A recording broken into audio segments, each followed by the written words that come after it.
Oh, goody, goody, here it comes. Welcome to the Cinema Psycho Show. You are interested in the unknown, the mysterious, the unexplainable. That is why you are here. Oh, my God, don't stop now! With your hosts, Brian, John, and Elaine. Welcome to the Cinema Psycho Show, the madhouse for film freaks and film fans of all types.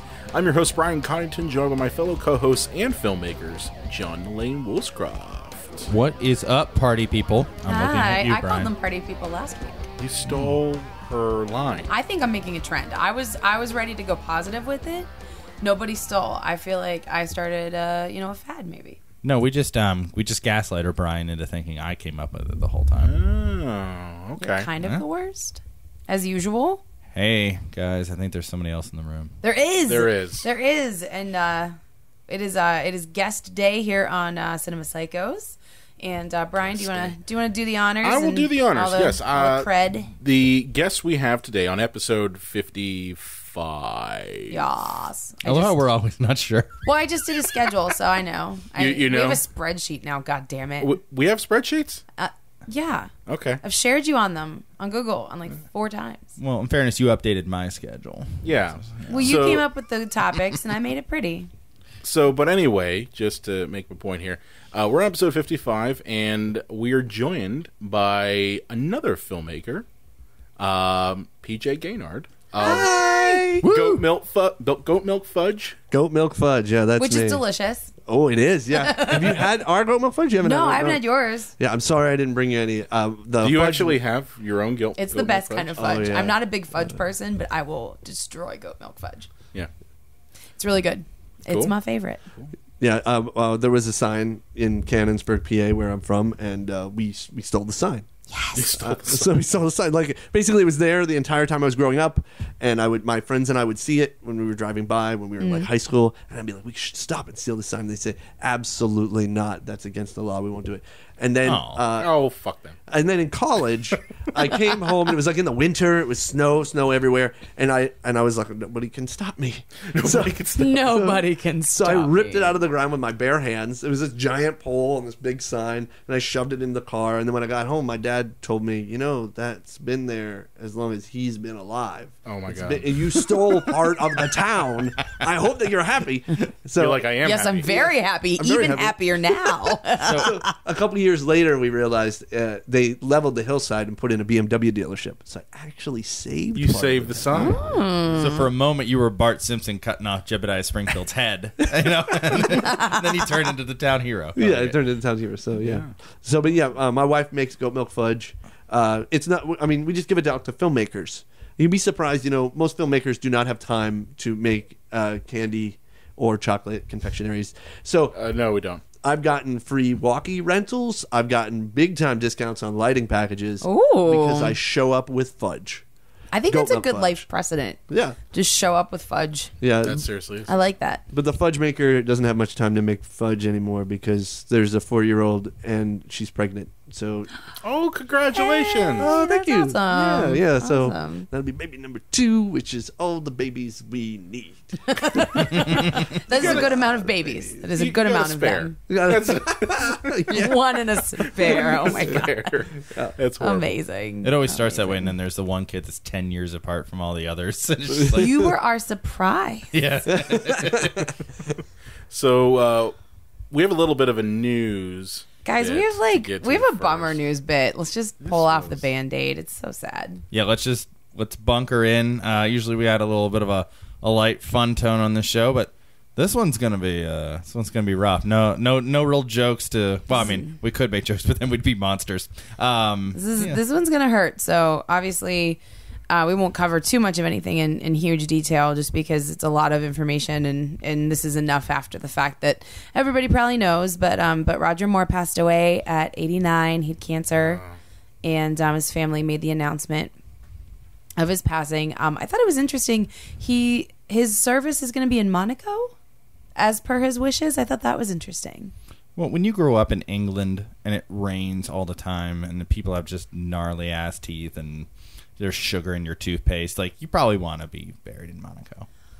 And we Yeah, said that's there'd true. be no jokes. How about that? No, but I mean, yeah, it probably, he spent probably vacations. Well, it's just and like things that worldly. there, so You that's know what I kinda mean? I his think thing. like just from my narrow American perspective, I was like, oh, that's so exotic. You know what I mean? Monaco. Oh.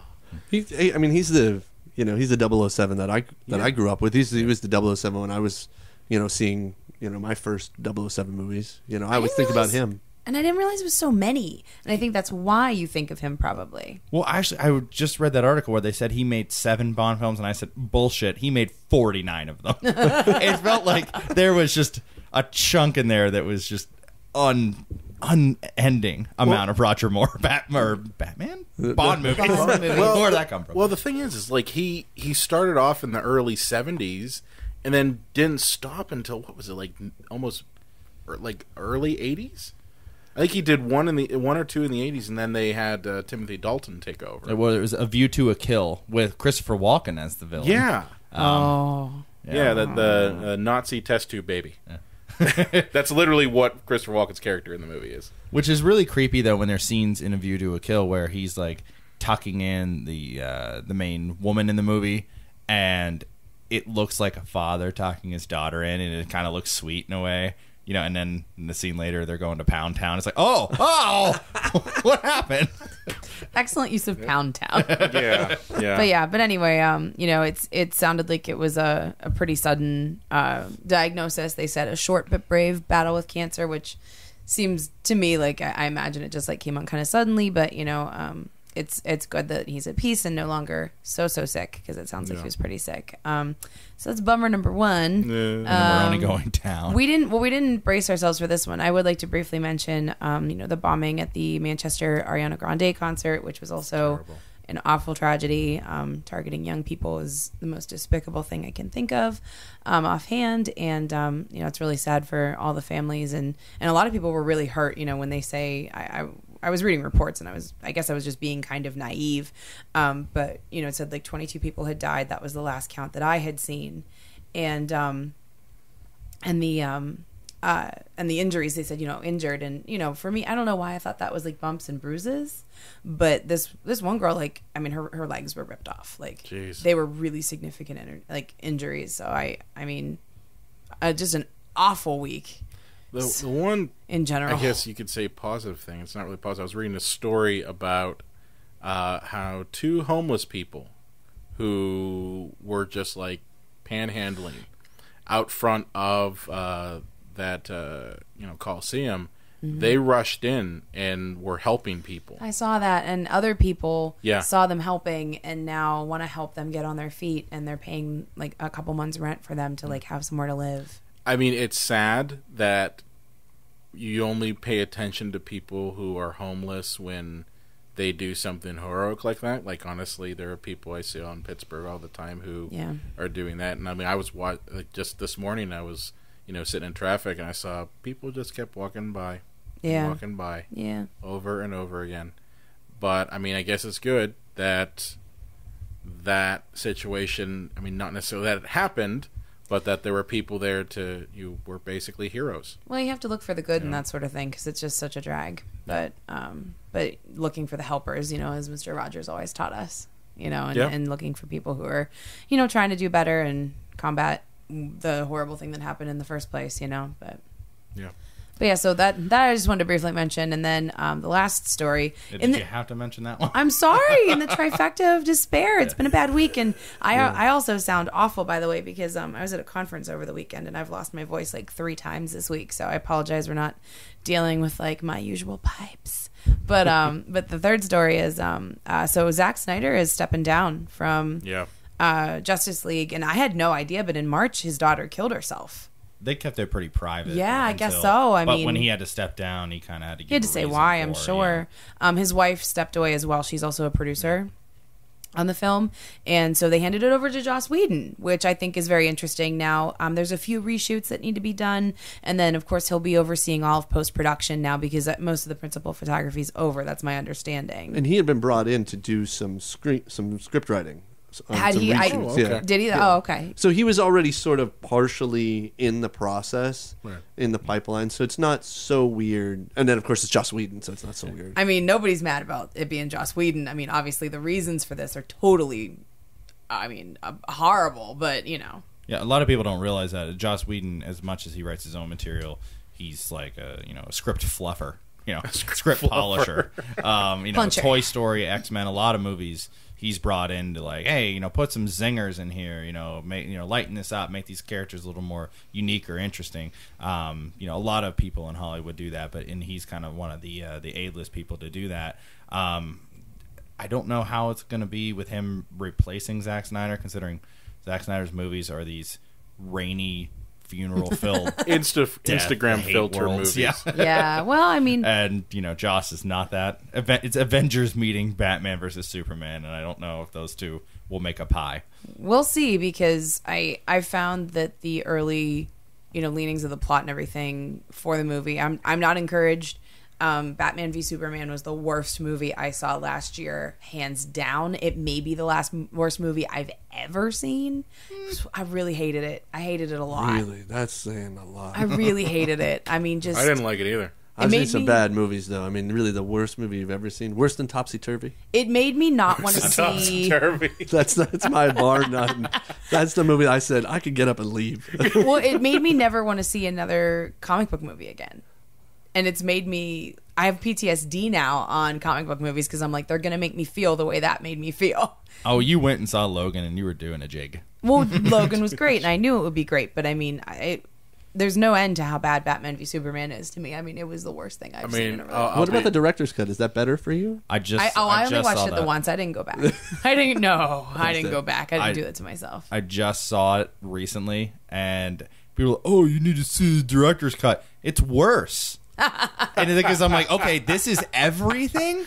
It still is just full of just holes and character, their motivations make no sense still. It's like, no, this makes it worse, because I thought, oh, well, maybe the studio interfered. No, it's still terrible. It's like, the movie that you saw was The Vomit, but then this is The Vomit with all the corn and the beans and rice and, the bile that comes with it. The bile's always at the end.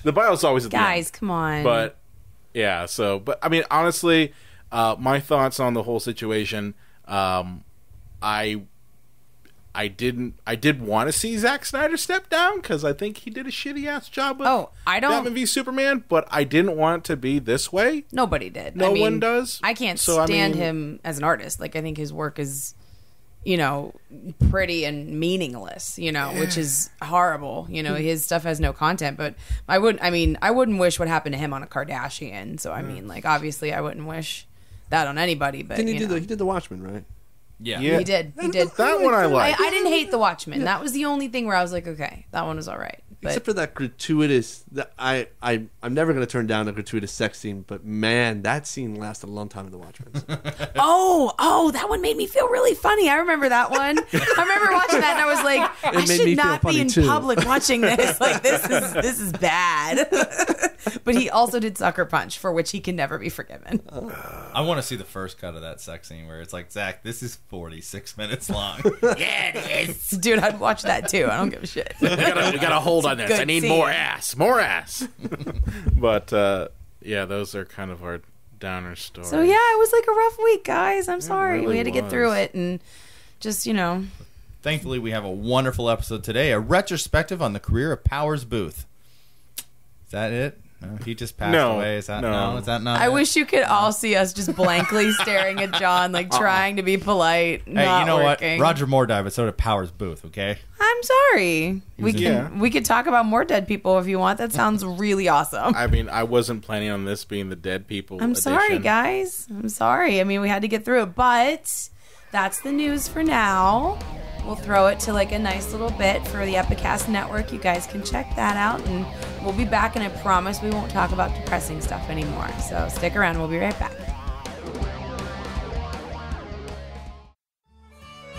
calling all Dungeons & Dragons fans. If you like actual play podcasts, then I urge you to check out a new one. It's called You Meet in a Tavern, starring a halfling monk with a Napoleon complex, an honorable human paladin with an arsenal of horrible impressions, and an animal-loving half-elf druid whose bonds are covalent and mortgage-backed. We are four 20-somethings with dull jobs by day, letting our inner nerd kid shine through our first ever D&D 5th edition campaign together.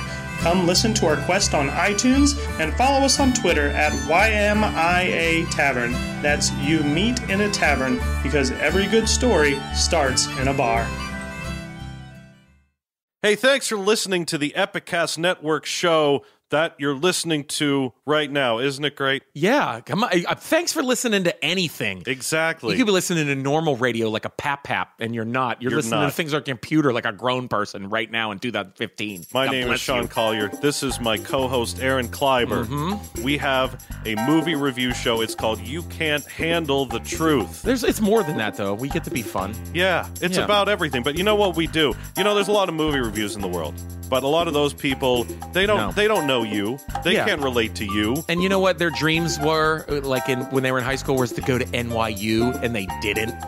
And then they were like, I want to write for Rolling Stone. And guess what? They didn't. Now they have a blog on Tumblr. Our dreams were to talk about movies to you. And we're living them. We were those people that would sit around a TGI Fridays until 1 a.m. and get kicked out because we were sitting there talking about how Terminator 2 is so good. Okay, we're those guys. And now you can get in on that action. Get in on that action. We go to an advanced screening, and we record as soon as we walk out of the theater. We don't stop to think about it and look up what Kurosawa would have done. We're just talking about it. And bonus, we're moderately funny comedians who've had moderate success. So, exactly. I don't know. You might be in for something good. Get that every week on You Can't Handle the Truth, a proud part of the Epicast Network. That was good. Proud. I think that was good. Proud to be an American.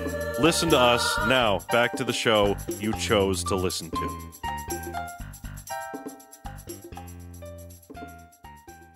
And we're back. That was a message from our friends over at the Epicast Network, specifically You Can't Handle the Truth podcast. You can't handle the truth. Good one, John. I'm surprised that they never throw that in their intro. They have this really nice probably get sued by. They probably would be, but I mean, Rob Reiner. Yeah, but maybe they can parody that or something like that. I mean, I don't know about those guys, but it would be fun to see that because they're already kind of calling to it.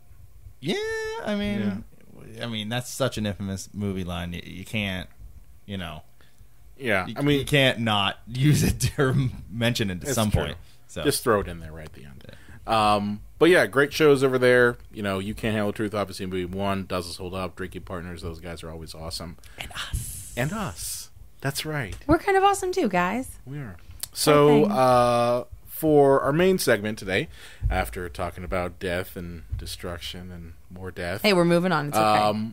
We're going to talk about resurrection with sort of Frankenhooker. Yeah, but before that... Did you say resurrection or erection? Both. But before that, we're going to talk to PJ, our guest, and just get a little bit of info about him. So, PJ, introduce yourself. Oh, I'm PJ Gaynard. I'm a filmmaker. I've been making movies for 23 years. I lived in LA for a while. Now I'm back in Pittsburgh. I've worked as a director of photography and a director and a producer, and as a grip and a set lighting technician, a production assistant. I've done a lot of different tasks. Yeah. I own a company called Goat Milk Fudge Productions, and I like making movies. Awesome. No, the three of us at this table know what a grip is, but could you tell for people who probably see that and always laugh in the credits when they see movies? Because when I was a little kid, I didn't know what a grip was, and I'd be like, "What's that? What's a piss boy?" Can you explain what a grip does? Sure. So what a grip does is if somebody turns a light on, that would be the set lighting technician. They turn the light on. Then somebody's got to shade that light to make the shadow on the wall. Mm-hmm. So the light hits the person. That's the set lighting technician, the electric, and the grip is the person who makes that shade. Grips also are involved in some dolly work. That's the dolly grip. It's a specialized grip position. Grips also do some safety tasks on set, although it's everybody's job to be safe. But they tie a lot of knots. They make points so that the set line technicians can put their lights up somewhere weird, like maybe on a tree.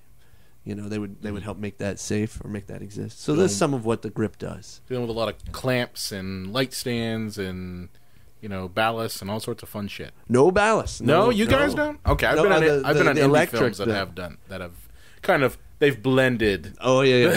The grip and the grip doesn't touch anything that gets plugged in. They do everything that doesn't get plugged in. They do a lot of those tests, but nothing that gets plugged in. They're also called hammers. Hammers is another term for the grips. So you'll see sometimes, at least in Hollywood, you'll see high-end grips will carry a hammer. But it won't be a hammer they'll actually use. It will be a hammer that's like an ornate thing because they're called hammers. They just want to carry like a lightweight one. It's a badge, yeah. It's like a badge, yeah. So that's what a grip does. But yeah. So you've been making films for 23 years, correct? Yeah, I've been working on movies for 23 years. Okay. Yes. How did you start out doing it? Were you like just making movies like in the backyard and you just kind of worked your way up, that sort of thing? Oh, I wish. Like a lot of my friends were doing that when I met them in college. So in high school, I had no clue I was going to be a filmmaker. I thought I was going to be an engineer. I went to a special VOTech for engineering. And when I got to college, they had just overloaded me with credits, and I had a complete breakdown. By the second term in college, I thought I'd wasted my life and wasted all my time, and I didn't know what I was going to do. But in that time frame, I started helping my friends make their movie projects for school. And I had such a great time on set making the movies. So it was sort of a logical choice. Like, I wanted to tell stories. I was interested in writing, but I couldn't get the accent right when I wanted to write an accent. And I knew eventually I could, but I couldn't do it at that point. And I thought, but if I could film that, it would be perfect. And that just started becoming what I wanted to do. And initially, a lot of people just thought, oh, he's just doing it because his girlfriend's doing it. And that was sort of a weird spot for me to be in for a while. But all of my friends at that point were like, oh yeah, I knew I wanted to do this since I was 5 years old. And I was so sure. And I felt so late, like I could never catch up. Even in your 20s? Oh, I felt that way into my mid 30s. I felt like I couldn't catch up. And a lot of my friends who did it, they don't do it anymore. They sort of just edged out. And they were very good, but they just found other things to do in life. It's tough to be a hardcore filmmaker that keeps with it 20, 25 years later. Yeah. And I remember I made a spec commercial when I moved to Los Angeles. A spec commercial is a fake commercial you make to try to get work. Mm-hmm. And we had like 30 people on set. We shot on 35 millimeter film. I had, Hollywood folks because I was in Hollywood. And it turned out great. It was like a bubblegum commercial for Bubblicious. And I remember afterwards, I wrote everybody a handwritten letter thanking them for coming to work on my thing for the day, right? Because they volunteered their time. And I remember my one friend, John, was there the first day I worked on any movie. The first day in college, I worked. He was there, and it was like just him, I, and my girlfriend. And I was the talent. I was just juggling. That was the entire movie. It was me juggling. It was our first test.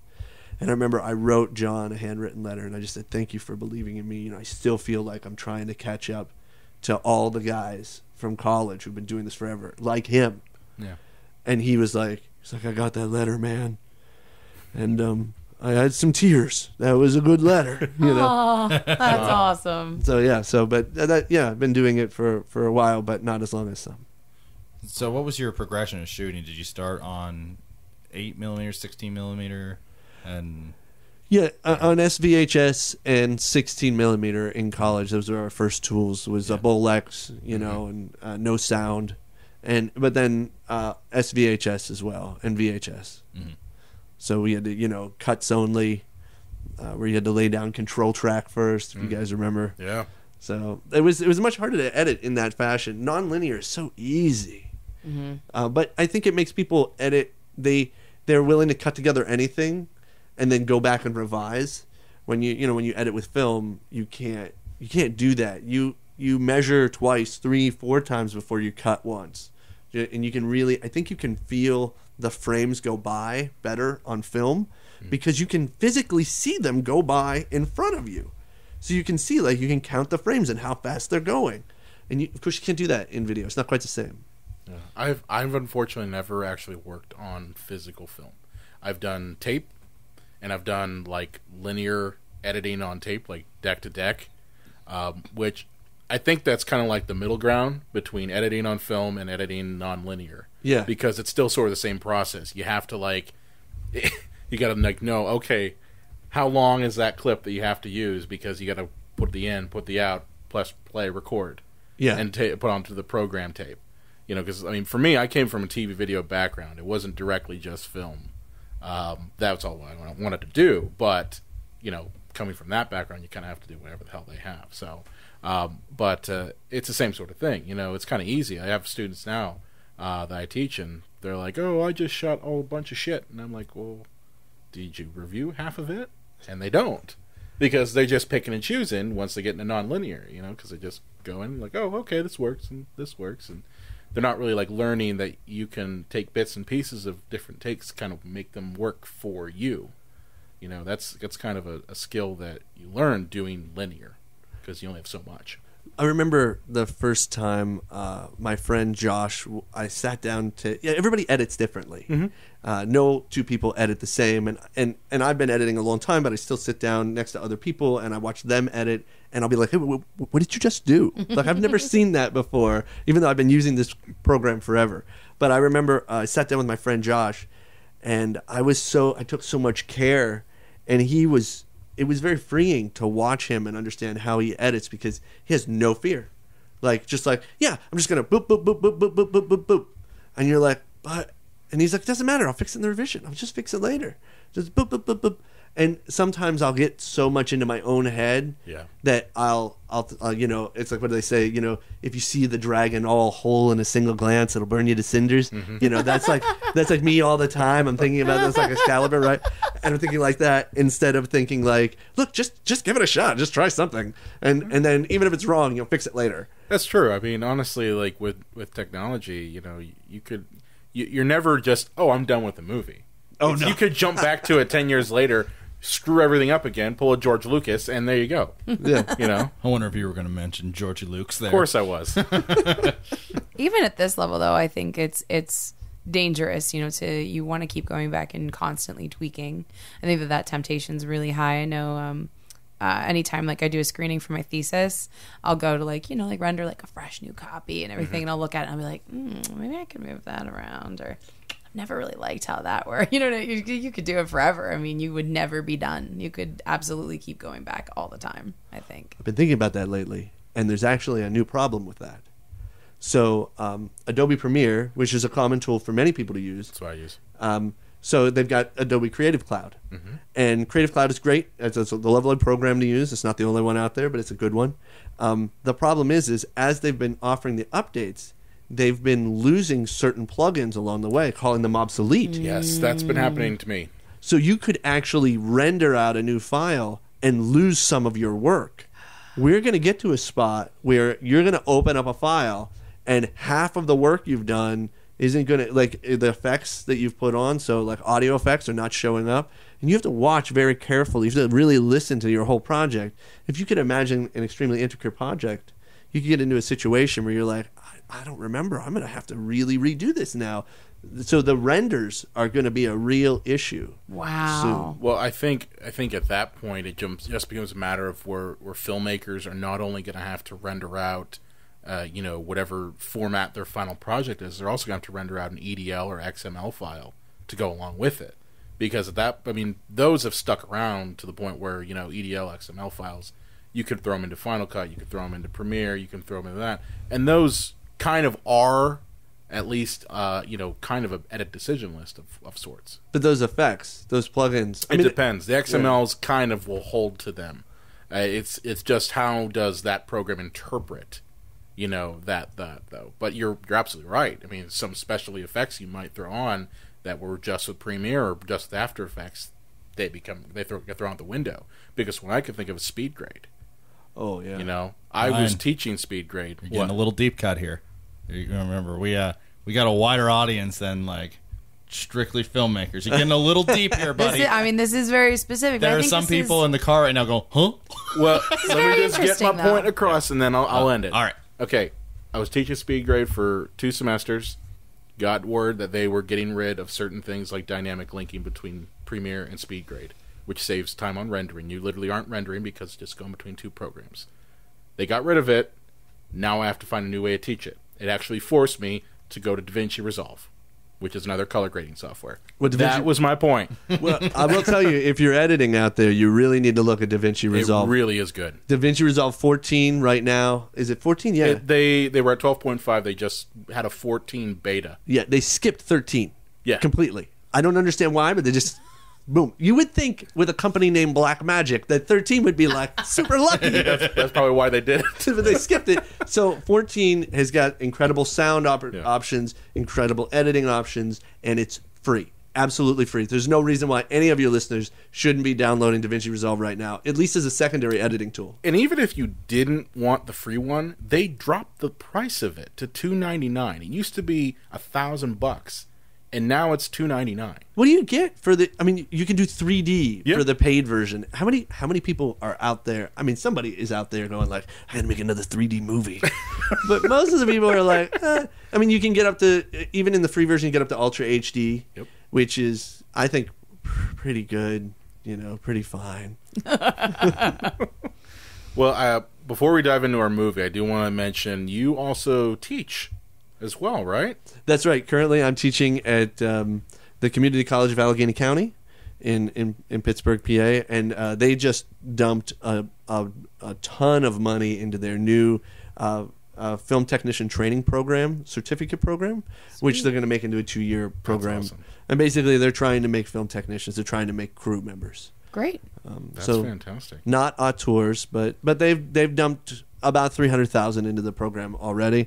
So they bought 3 mini Ursa 4.6K cameras and HMIs and Kinos and 5K IMAX, and they want to buy more.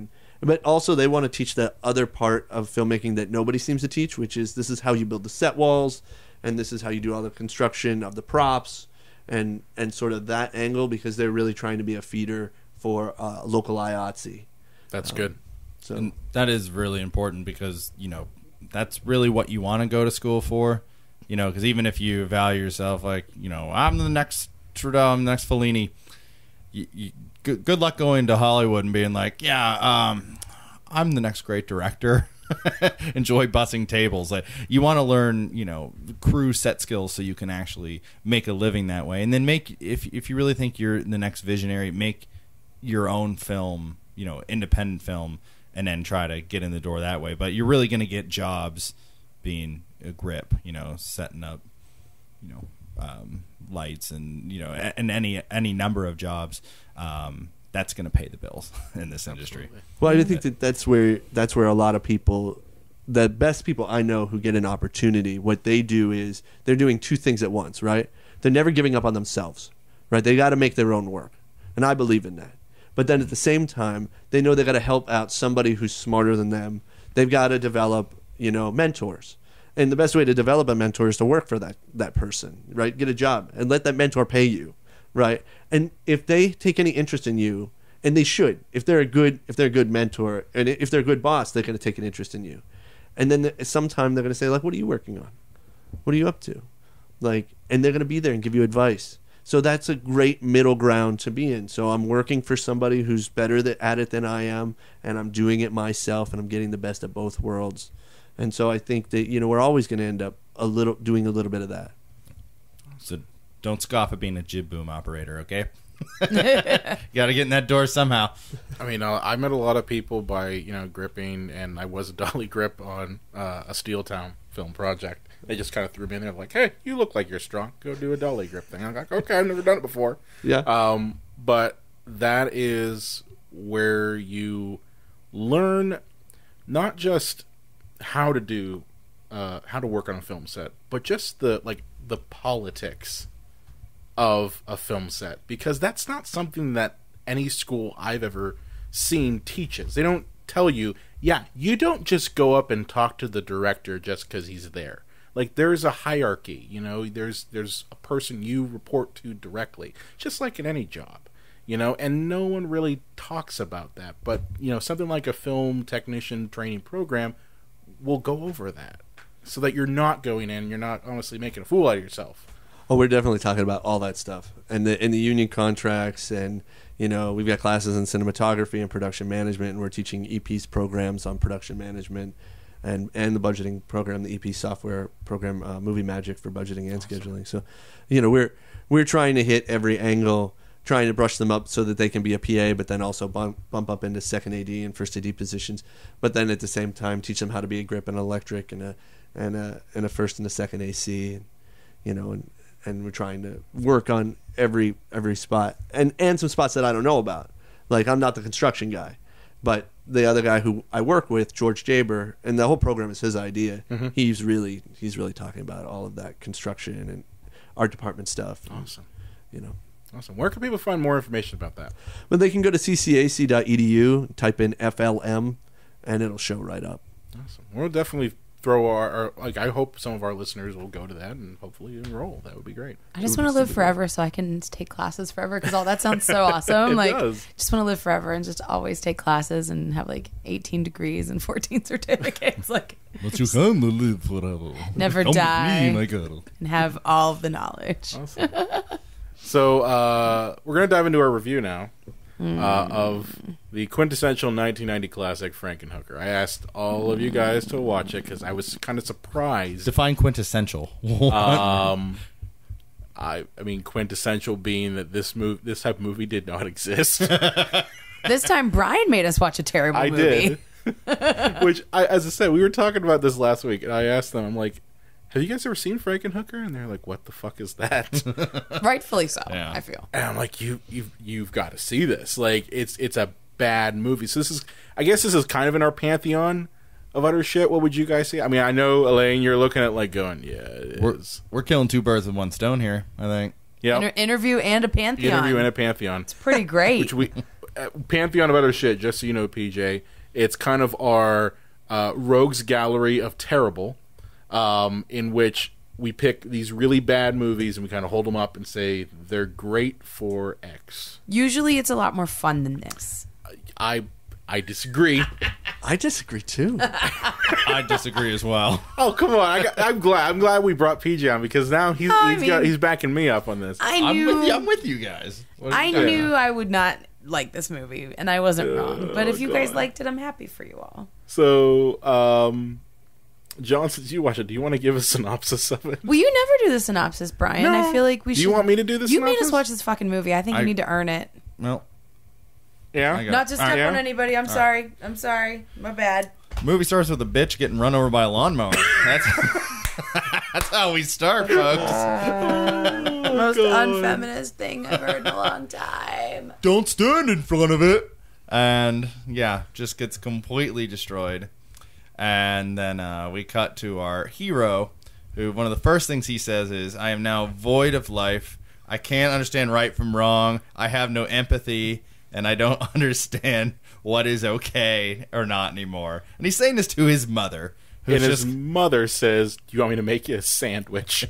It reminded me of Bad Santa and the thing with the sandwiches. Oh, you want some sandwiches? Well, this is after she sees his brain with an eyeball, and that really never plays any part in the movie. She's just like, oh, that's nice, honey. This is why I don't want a fish tank. It's great, though. Yeah. It's so awesome. I will say, I think they missed a unique opportunity with the brain with the eyeball. There's so much more they could have done with that. But continue. By the way, I love that scene. Yeah. That bedroom scene. I wrote down in my notes, I was like, this scene is unbelievable. Like, it's really well written. I thought it was well written. And I was like, I love that actor, that the woman, she was in the movie Happiness. She had a great role in the movie Happiness. She plays the thing. I forget, not Mona, but she plays in Happiness. She plays like one of the mother lead. One of the Louise Lasser. Yeah, Louise Lasser. And not surprisingly, that's a New Jersey movie too. Yeah. So she sticks to New Jersey. Yeah, the accents are pretty thick in this one. This whole movie's like it's drenched in Jersey, like literally down to the core. Jersey's got everything. It does. Something you need to know about our hero: he's also a former med student, which is Jeffery Franken takes care of all sins. Here, yeah, Jeffery Franken, subtle. It's like when I watched Silent Night, Deadly Night 5, and the main character's name was Geppetto, and and I think You can't see it, but we're dying, all of us. Yeah, and his son, who was very odd and stiff in the movie, his name was Pino. Oh my God. Yeah. If you haven't seen Silent Night, Deadly Night 5, do yourself a favor. Missing out. Yeah. So his name's Franken. He's a former med student, which, covers all matters of sin now because anything that, he just opens a big tub of purple Gatorade that he's keeping his wife's head in. That's because science. Well, that is his blood mixture that is only based on estrogen. Mm-hmm.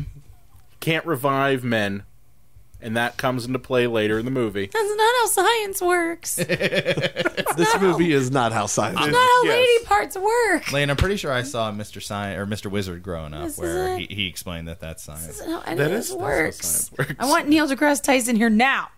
But he realizes that he needs a body because the storm's coming. On the creepiest weather report I've ever seen, it looks like the kind of guy who gets arrested for trying to finger blast high school girls behind the gymnasium is doing the weather report. Here's the thing.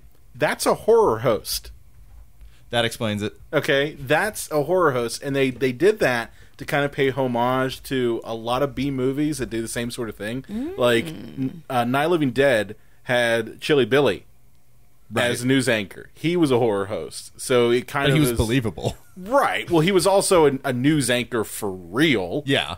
So it kind of worked, but it's the same sort of thing, And I like to think that, Frank Henenlotter, who is the filmmaker behind this, who I got to mention, he made classics like Basket Case and Bad Biology, which is a newer movie. Which, if you thought this was bad, watch that one. We're talking giant penis that is sentient.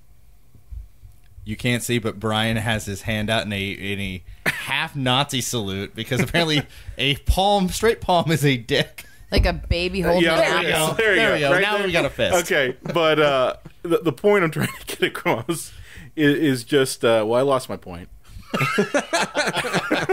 That happens. I too was distracted by the dick. Back to the synopsis. But yeah, back to the synopsis. Franken, he's trying to make his girlfriend again. Yeah. Okay. Fiancé. And that's fiancé. He put a ring on it, guys. And I That's gotta important. say, the best part about this movie is how ridiculous a lot of the points are. So, for instance, Patty Mullen, who plays Elizabeth, also known as the Frankenhooker, they made a joke about her being fat in the beginning. That's what her mom is saying. Oh, don't eat the pretzels. But they did build her up. They did. Well, she's in the goofiest fat suit ever. It's the goofiest fucking thing. They didn't do any prosthetics. They just said, "Here, wear this puffy suit and walk out. You're fat now." And just remember, at that time, they had access to fat suits. I mean, if you think about when was Weird Al's fat?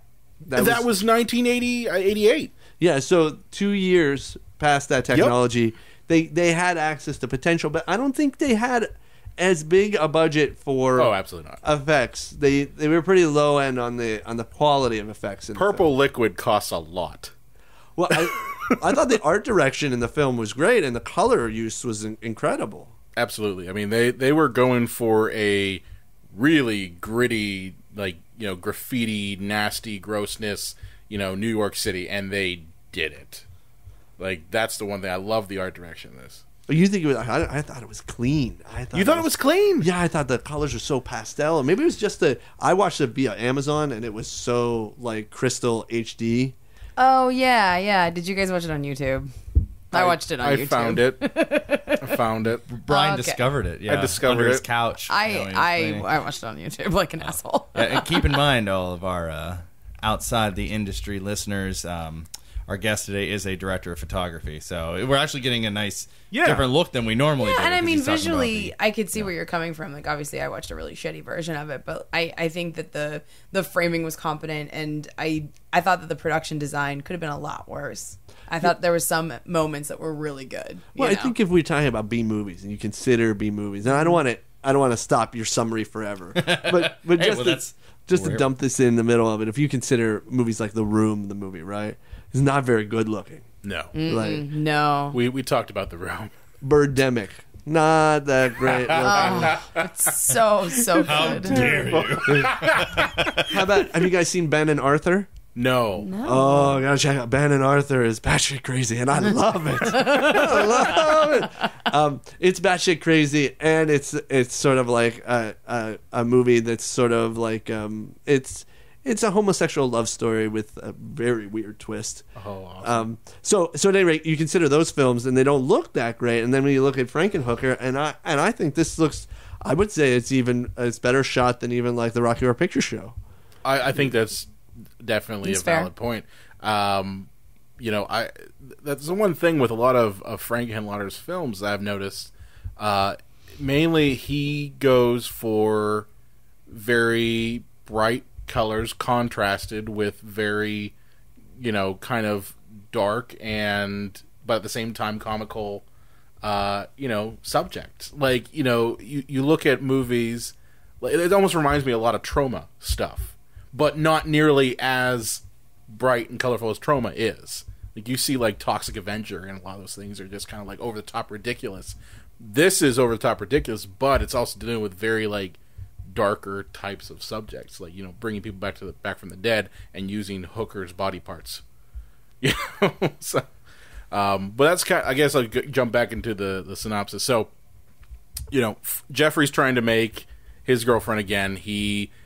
Also, this is an important point to bring across. He's insane.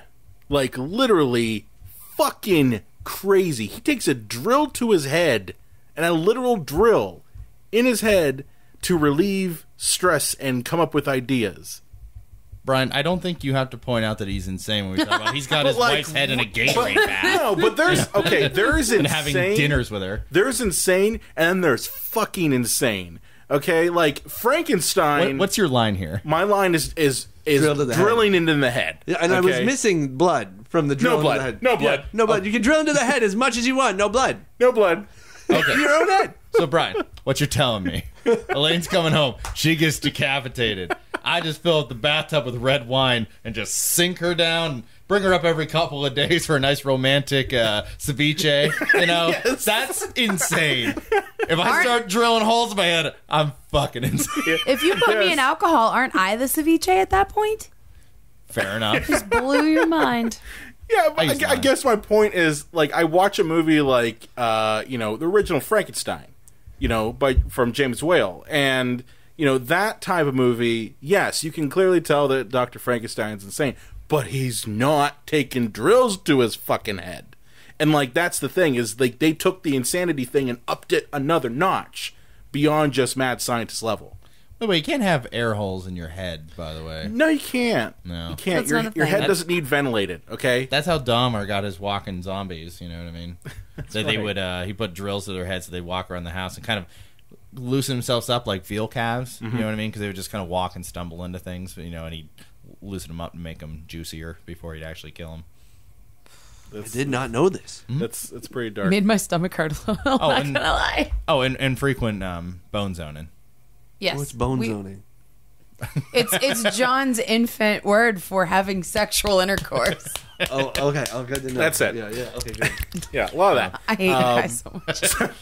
So Not PJ, continuing just our you story, two. Jeffrey's drilling holes in his head. He gets the idea of, okay, I need body parts. Let me get them from prostitutes because. Right. Yeah. Sorry to interrupt you, but one thing I really liked in this movie was a spot-on takeoff of the Morton Downey Jr. show from the early 1990s. Yes. Yeah. And that's where he realizes it, because there's a woman on there who's a supporter of hookers, and obviously the guy's doing a spot-on Morton Downey impression, like shitting on her, and that's when he's like, I could just go kill hookers. They're not people. Well, not Sex just workers. hookers. Yeah, New York City hookers. That's right. Because if you're from New Jersey, you definitely go steal from New York City. Yeah. You don't want Jersey hookers. You don't want Jersey hookers. Although there's no teeth in the mouth, so much better oral. You said that out loud. Yeah. On purpose. I will say that PJ told us he's never heard our podcast before, so Oh my. This happens all the time. Oh, this is okay. This is all right. Yeah. Why do you smell like a hot and ready and Axe body spray? Look, Shuggy, you just want to do this or what? Everything's made of fire. So he decides to go down. He uses his, I love this, his Christmas present account to pay for the hookers. Which a lot of people apparently do. I didn't know this. Like, yeah, they set, like, you can do it even with your paycheck where a little bit goes into a Christmas fund. Like, I just found this out recently. So when I was watching the movie, I'm like, oh, he's got like a Christmas stash going. He's got a nice hefty stack. He does, but he finds that he wants a party. Like, he says, oh, I want a party with a bunch of women, and he meets Zorro. Like you do. Not the hero Zorro. This is Zorro the pimp. Okay? And Zorro... You don't know him. I'm pretty sure he's not the hero. But it's Zorro. He's played by Joseph Gonzalez. I've got IMDb up here. I wouldn't be able to know that off the top of my head. But he talks to Jeffrey. He's like, okay, I'll get you a party with all these girls. And basically he's going under the guise that he's a doctor and wants to measure them and pick out a girl for himself. But he doesn't know how to kill them. And he realizes that after watching them go all nuts over crack, that he's going to kill them with crack. Super crack. Yes. This is where I thought thematically the movie took a little bit of a turn because it's a very unusual kill method. Well, I thought very creative. Hey, man, awesome. The government's been doing it to the inner cities for years, man. Well, I didn't think that it was that outrageous given that time period. If you recall the early 1990s, I mean, crack was an epidemic, and it was if you were even near crack, it would just do things to you. Crack was the boogeyman at that period in time, and so I thought it was sort of wonderful. That makes more sense. I guess I was just expecting more straight up slasher conventions of murder from the genre itself, but I guess time wise that makes more sense. I think that kind of speaks to just the comedic nature of Frankenhooker. It's not supposed to be a slasher film. It's more supposed to be just a ridiculous horror comedy. You know, like that's kind of what they were going for. I could see that. Like even to the point where I know specifically behind the scenes, you know, they made it so like, and this is jumping ahead in the synopsis, but basically, make a long story short, Jeffrey develops a super crack. He has his party. He decides he wants to not kill them, and they get a hold of his super crack anyway, and they start smoking it, and they all start fucking exploding like mannequins. They lose their minds. Yes. They just, crack! You're like a cat with catnip. That's exactly what it was hookers like. just can't help themselves. They just start humping the walls, like drooling on themselves. Well, the problem is they get really hot. They do. Yeah, they get really, really physically hot, and I think it's an internal combustion kind of thing. It really is. Yeah. Why the sparks, though? The sparks were, honestly, I found out the reason why they did that was to make it ridiculous and not get a X rating, which I don't think they did. They didn't. They got an R. So if they had like him literally blowing up with blood, you know, it would be much darker than it's supposed to be. It's supposed to be comedic. You know, and that's why they cut it so quickly to mannequins. Like, it wasn't that they didn't have access to that. It's just they wanted to be ridiculous. Kind of like how Evil Dead 2 had green blood, you know, shooting out the walls. It was supposed to be ridiculous. It wasn't supposed to be realistic. And this whole movie, you know, it doesn't come out of left field. If you know the history of, like, sex comedies in the 80s and the 90s, like, I think about, like... There's been Bachelor Party. Yeah, movies like Bachelor Party and other movies that maybe not as big as Bachelor Party, like Hard Bodies, right? Yeah, and Porky's, like, and Porky's and Beach Party and things like that. So this is just a continuation of those types of films, but now, let's add a horror element to it. Yeah, you know, and that's where we come from. And what's interesting is like this all predates like Shaun of the Dead. Oh yeah, which you know that's more of a traditional horror comedy, like, you know, a modern sense. But like I think this movie probably set the stage for that sort of stuff. Just British humor. You're giving it a lot of credit there, buddy. I love this movie. Okay, what can I say? This movie, its humor derives from its absurdity. Yes, and Shaun of the Dead's humor derives from it being funny.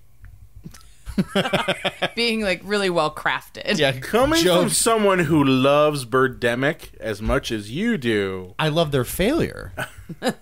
My favorite type of bad films are ones where the filmmaker attempted to do something great and fell flat on his fucking face. That is what I like.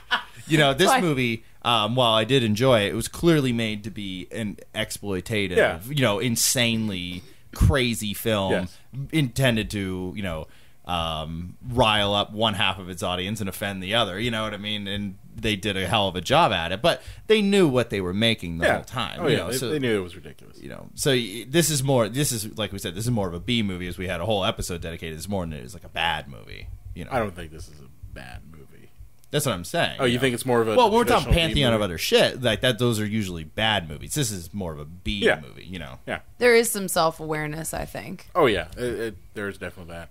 But just continue on the synopsis. The prostitutes blow up. He collects all the parts. He puts together Elizabeth, and the storm happens. Everything occurs, and she comes to life. But she thinks she's a hooker. Well, the head hooker, right? She has she's got all but dominantly doesn't she have the main? She repeats a lot of the lines of the hooker. That's what I thought. Okay, but it's still a matter of she's comprised of all these prostitutes that they're all their memories or different personalities, things like that, are all coming out. Right. So she starts going to the places that the prostitutes go, and in the process, she's getting bizarre adventures. That's what I kind of called is bizarre adventures. So much tearing. Well, the movie is not very long. It's around 80 minutes or so. Yeah.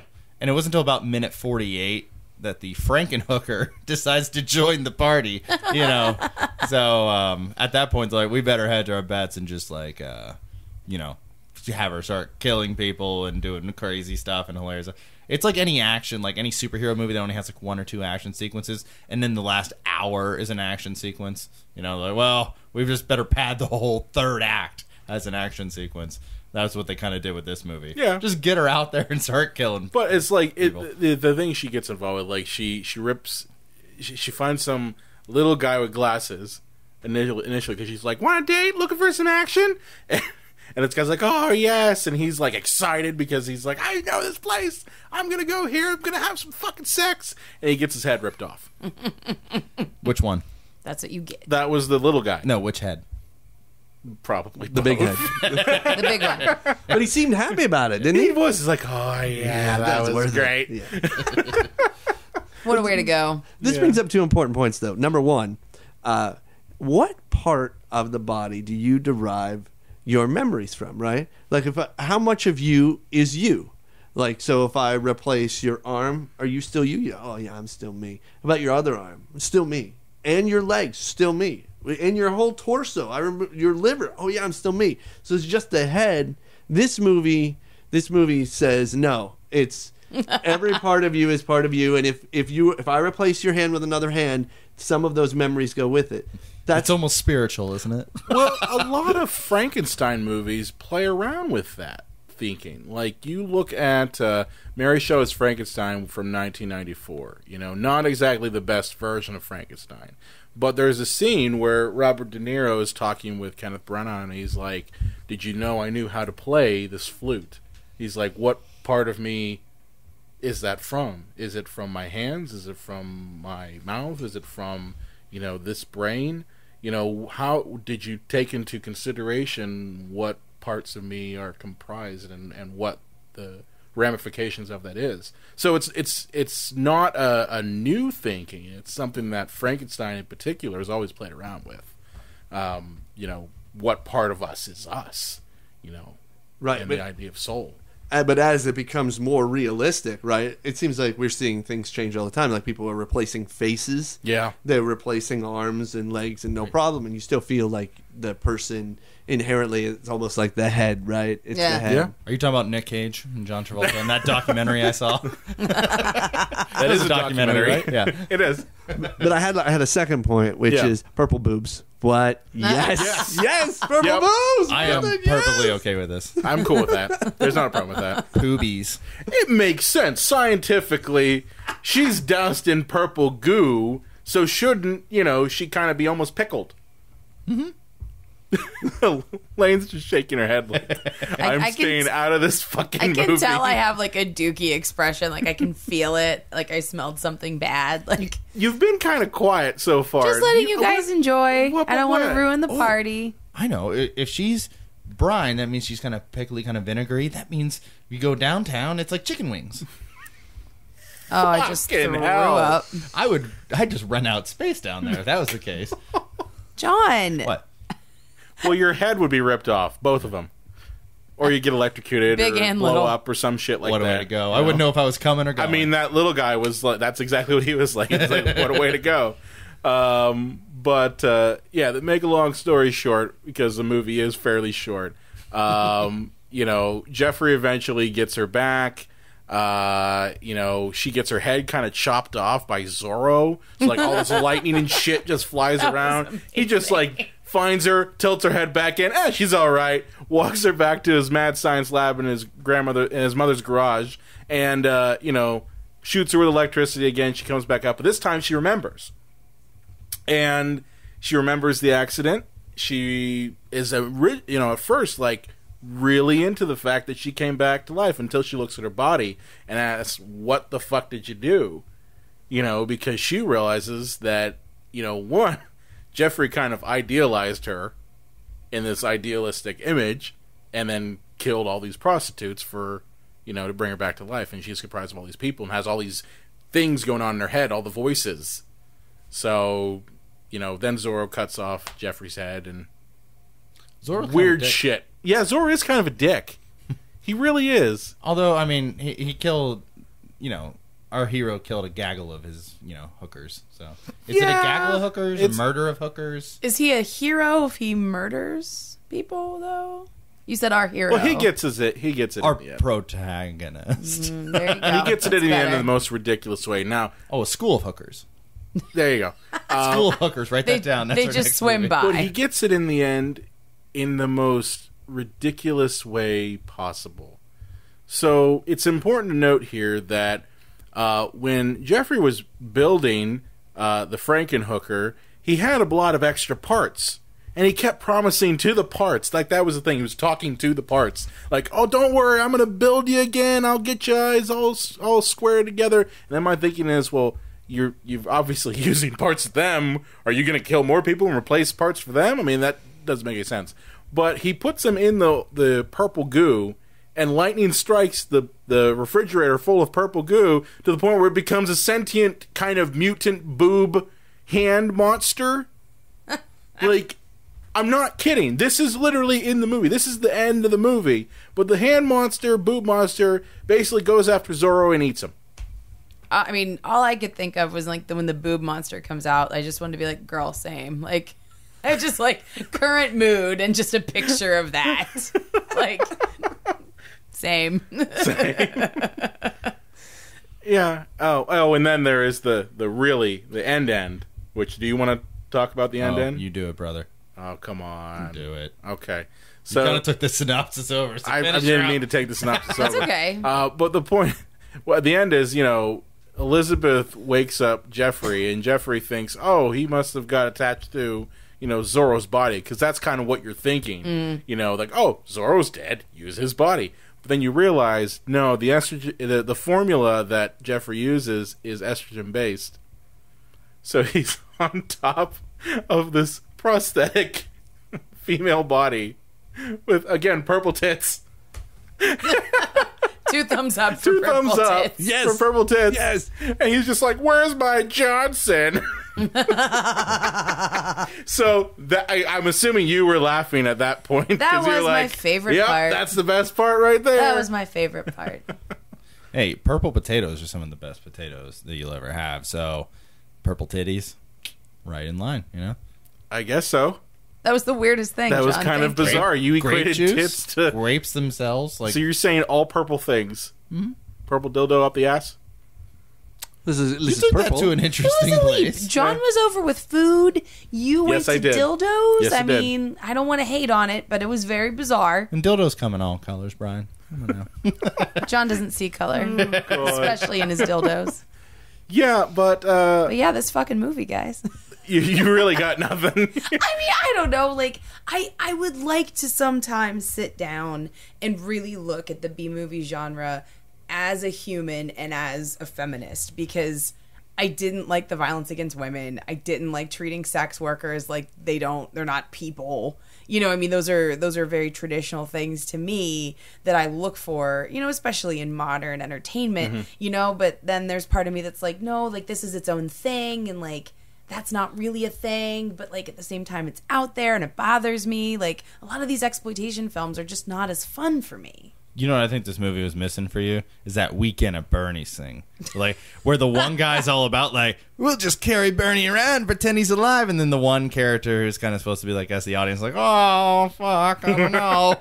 He's dead, we should honor him. And, you know, like, so you were missing the one character that was, like, a human being. The moral compass. I mean, I think, thankfully, the savior of the movie was him getting it at the end. You know what I mean? Yeah. Like, you needed that, like, morality. I needed that morality tale to kind of wrap up in that way. Yeah. But I don't know. I mean, I'm trying to see it for it being fun, but there's just, like, parts of me, like, that I'm having a hard time reconciling, you know, with the obvious themes that I don't like, right. that, you know, that we see in other media that are very harmful, you know what I mean? But like at the same time, like I know it was just like comedic and fun, and I don't know. I'm torn, guys, on this one. This is probably, and two, like I said, I lost my voice, so this is the quietest I'll probably ever be on the show. Man, you stick in the mud. Yeah. Well, I want to turn you around. Okay, all right. Movie. The challenge is Because I want you to know, like in my notes, he's notes got here. fucking notes. He does I have took notes. What does this movie say about feminism ultimately? I wrote that down. I want you to know. And the thing that I think that it ultimately says is, initially, you're right. It starts in a place where it places women as objects, right?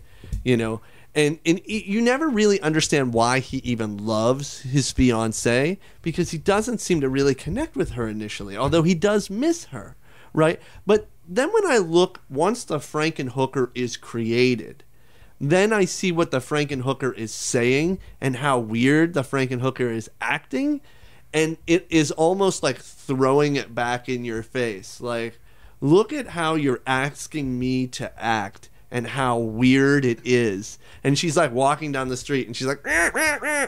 And I thought to myself, oh, this is what it's saying. So it's a journey from objectification to actually becoming the monster, right? Creating this female monster that you're saying, this is what you wanted me to be. Now look at me be it and have power, right? Because the Frankenhooker is very strong. Oh yeah, and actually is like, this is the female form you want. Now let me show you what the female form is that you get.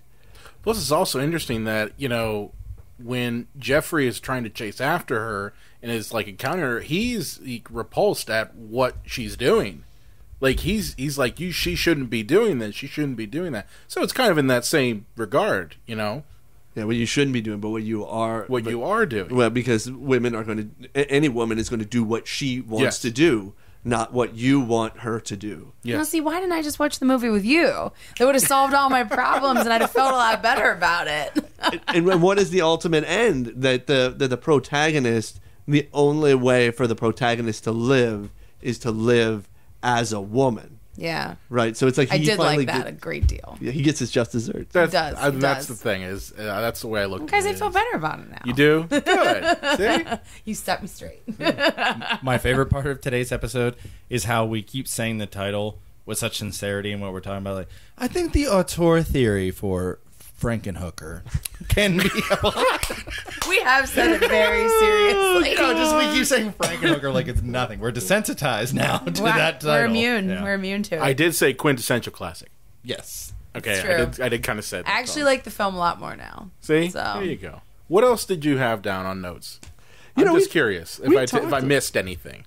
I thought that the jumper in the beginning, that I thought initially it was his sister, but it was his fiancée. That jumper, the fat suit jumper, I thought that was a wonderful piece of costuming. I hated that. Jumper? I hated the jumper. Good jumper. Eddie Murphy saw that and was like, now I can do Nutty Professor. There you go. In 6 years. There you go. I just thought the opening scene fashion choices overall were wonderful. Oh, yeah. I enjoyed the fashion choices. I mean, it was cool to watch this now because we're separated enough from the 90s that it's like a very fond look back. It's not too close where we're like, like we're at the point now where like chokers are back and like chunky shoes and big jeans and shit, you know, like we're bringing it back for ourselves, you know, like Yeah. So that, I mean, to look back fondly now on those choices, I think made a big difference. Well, I'm always looking, and I don't know if you guys are like this, but I'm very self-reflexive, always thinking like, what is the item now that is in my life that 20 years from now or 15 years from now I'm going to look back and be like, oh my goodness, we were all wearing that, we were all using that, those giant phones, or I think about that all the time. beepers, or like whatever that item is. Yeah. And yeah, you're right, chunky shoes, or flannels, or whatever. Well, I think about the early thousands a lot, and especially for women, it's very easy to pinpoint it with makeup, because silver eyeshadow had a very good run in the early thousands for a very long time, like and pearlescent everything. And now, if you look at things, I imagine we'll look back on matte lipstick, which is really, I mean. It was so popular. Now it's like leaving. It's not as popular now, but I think matte lipstick will be a huge one. And I think perfecting cat eye and having like really intense eye makeup, and cutting a crease, which is when you put like paper here or tape here so that the color like stops like on a razor's edge, like up here with your eyeshadow. I think that'll be a big one too. I think it's really easy to see the trends in makeup because they don't last very long. And then, but like you, I wear stupid shit all the time. So for me, I'm not a good example. I mean, I'll probably wear this unicorn shirt forever, but you know what I mean? Like I think about that all the time. Like, what mistakes today are we wearing that we're going to regret tomorrow? Like that always comes to mind for sure. You really didn't see purple titties after 1992. It's kind of faded. 1990. It didn't last to 92. I've been product of its time, man. Product of its time. Yeah. But I hear what everybody's saying, that this is a perfect time capsule. This is. Yeah. It definitely is. It is, and I feel better about it now. I have trouble with these exploitative movies sometimes, but I'm going to look closer now. Here's the thing. Not be so like attitudey about it. With exploitative films, it's like you get this with like Frankenhooker. You get it with a lot of the stuff from the 70s. A lot of like the feminist and Nazi stuff that came out around that time. You almost have to turn off the critical thinking for a minute and just kind of let it. It's tough. Just I know. let the misogyny wash over me. No, but it's just one of those things where you just kind of have to, because honestly, the people who making these movies. I mean, I think Frankenhooker is kind of the exception, because you were able to find a lot of stuff, and I was seeing a lot of what you were talking about, too. But a lot of those movies are quite literally just to exploit off of the sex, off of the violence. There's no real, like, they didn't sit down and go, I want to tell a really thought-provoking story, other than just, I want to make a quick buck. And I know that people will come and see sex, titties, and, violence.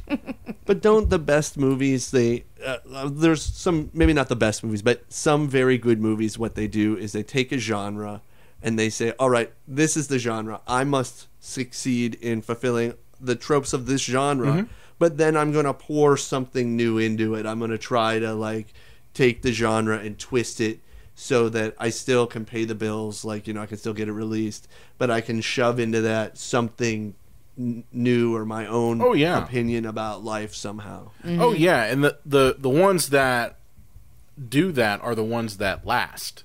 Exactly. Those are the ones, but there are a lot of exploitation films that honestly are just there to put those tropes in. But as I said, those aren't the ones that you necessarily talk about, 20, 30 years later. That's just kind of my point. That's true. But it was a good pick, Brian, I guess. Wow.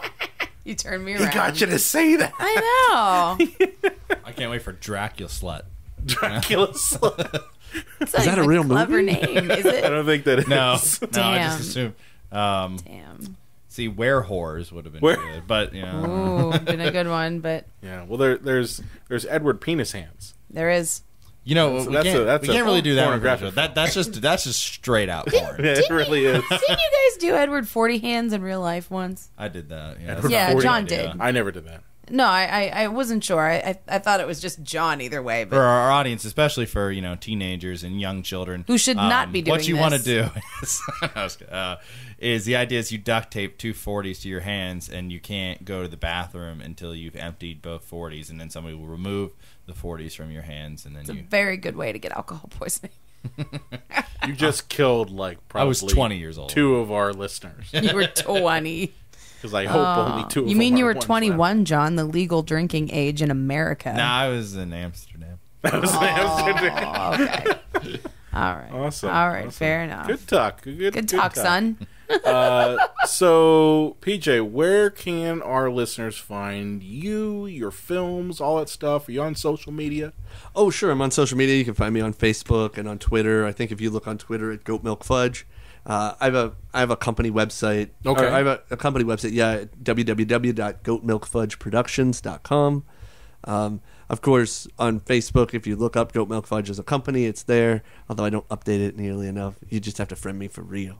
And I'll take most anyone. Yeah, if they're a real person, I'll probably let them be my friend. I have 2,500 friends, and I've got room for 2,500 more. Oh no, I please. friended you today, and that cheapened it. No, don't let it be cheap. Don't let it be cheap. I will really talk to you and comment on your Here's stuff. the thing. I didn't meet him in person until he moved back to Pittsburgh. Amazing. Okay? That's amazing. I was told about PJ by a mutual friend, our friend Shiny. Yeah. And she just came to me. She's like, "Oh, you got to meet this guy. He's in Los Angeles, originally from Pittsburgh.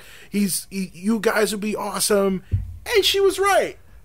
She was right. She was right. She's been right on several accounts, actually. Shiny is pretty much a center of the universe. Yes, she is. Very nice. Yes, she is. Very So, nice. where can they find you at? Elaine, on You can Twitter? find me at LA_Croft on Twitter, and you can find me under the same name on Goodreads. Be my friend on Goodreads. John? The Unreal J Wolves is where you can tweet at me and follow me. You can creep on him there. You can find me at Brian Connington on Twitter, but I also run the Psycho Show Twitter. Be sure to like us on Facebook, Twitter, Instagram, Google+, at Psycho Show. You can find us on the Epicast Network at theepicastnetwork.com. That's our home network. If you have a favorite movie or question, or you want to talk to us about Frankenhooker, you can. You can contact us at thecinemapsychoshow.com. And make sure to subscribe to us on iTunes. Send us a rate, send us a review. We love getting those. We'll read them on the air and embarrass you, or, if you really don't want us to embarrass you, then, call yourself anonymous on the review. But that's stuff that we like to get. We like to know how we're doing and if we suck or not. And Brian won't shit on you too hard. I won't shit on you too Hey, hard. if there's another bad review, I just won't go out of town, and I'll keep you fuckers in line. That's all there is to it. I mean, that did happen. We still need to get him on the show. Yeah, we do. I have to send him an email. So, again, make sure to subscribe to us on iTunes and catch our next episode, available every Sunday. And don't forget to check out Video on Demand for Werehorse 2, Whore at the Moon.